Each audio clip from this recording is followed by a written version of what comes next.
Hi everybody and welcome on board this great looking fishing boat for a look around her cockpit and interior in virtual reality. So all you need to do is swipe your screen around or click and drag your screen around and you can look around to your heart's content. You don't have to look where I'm looking, and we hope that that will give you a really great idea as to what it's like to be on this boat. So here we are, we're in the cockpit, and as you can see at the moment we're in kind of leisure mode, i.e. we've got most of the cushion pads down so you can get an idea as to what it's like to be here in leisure mode. If we want to put the seats away, very simple, these two on the sides, very nice and easy. There we go, there's the action there, so we can open up the cockpit for that fishing action if we want, which is really cool. The centre cushions here are sitting on a big hinged lid which we lift forwards when we raise the engine, so that takes about a third of the cockpit up here, but as soon as the engine's back down that can go down there. I think we have a live bait well underneath here. Behind that we have the auxiliary engine as well, so we've got that safety and security should anything happen to the main engine.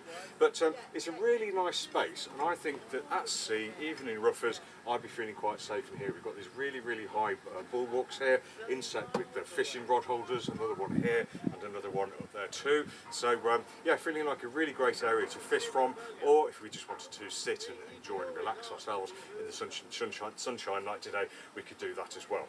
To get out and go forwards, we've got a step each side, so there's a companionway up there. We're inside the guardrails. We can move forwards, and there's a handle up there to help you up there, and all the way along the top of the coach roof there's a big long handrail up there as well to keep you safe as you're moving about on the boat, which is lovely. And if you look down towards the deck, you can see we have wing bilge cupboards here, so plenty of room in there for your bits and pieces, and a larger locker in the middle here which opens up, and at the moment I think we have something like 3 auxiliary fuel tanks, and we've got the main fuel tank nestled up forward as well, so we can store ropes, fenders down there, etc. as well, which is great news.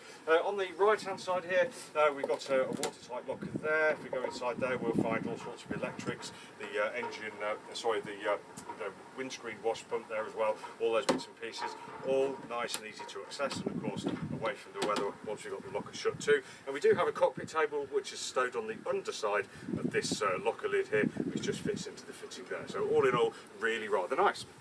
Now, if I come and sit next to you and we look forwards, we can see we've got another locker that I was just sitting on. They aren't the right cushions. I'm having trouble working out where the cushions go, but I hope you get the general idea. But you can also see that we've got this the sliding French windows that open up there, and that just brings the whole outside in, just like it would at home with your conservatory. So let's pick you up and take you into the accommodation, and we'll see what we can see. I'll just place you there on the helm console. So here I am, very nice and easy to get inside and out, no problem at all. We have the driver's seat here, looks very comfy with an adjustable bolster, so we can sit as we are, or we can stand and place our behind on the bolster seat there. This is fixed, this one, but still looks very comfortable. And once you're in, you can see we've got loads of head height. I'm 5'9", so there's probably 6 feet there, maybe a little bit more. Windows all the way around, and of course windows in the French window, so we've got a great view around the boat. We've got lots of light flooding in, and we can watch, keep at sea really nice and easily, especially if you're at sea or if you're at anchor. You can see if other people are approaching you, etc., and take those decisive actions if you need to. 2 big openers in the windows there, which are great. We've got some electric switches around the deck head or the headlining, which is all nice and white clean. The VHF sitting in the forward bulkhead there, and down to the main console. Now you notice these rails here, this console, all we need to do is undo a switch around the back. We can pull it this way, so if we're shorter of arm length, we can pull it towards us and adjust it just how we like it as well. I can't see if the steering wheel's adjustable or not yet, but we'll try that later on. But you've got your throttle to the right hand side, engine start stop down here, your main electrics panel here, Garmin unit in front, engine speed to starboard, fuel tank and trim to port here, and the compass in the middle where it should be. So everything kind of in a place where it should be. All really rather good, and it just feels nice and open in here. We have got tinted windows, so we're not dazzled, but all is well. She's a nice little boat. So I'll just pick you up and take you right down below. So here we go, downstairs. I'll put you in the middle there. You're on the infill, which is sitting over the chemical loo. Now just under here I think we have the infills, which place just in front of me where my knees are, to make this into one big double bed, and it is quite a decent size, I would say. We have footrests here for the helm and the first mate, nice and easy to get through. A curtain here to keep the light out. We have got a hatch above us for light and ventilation too.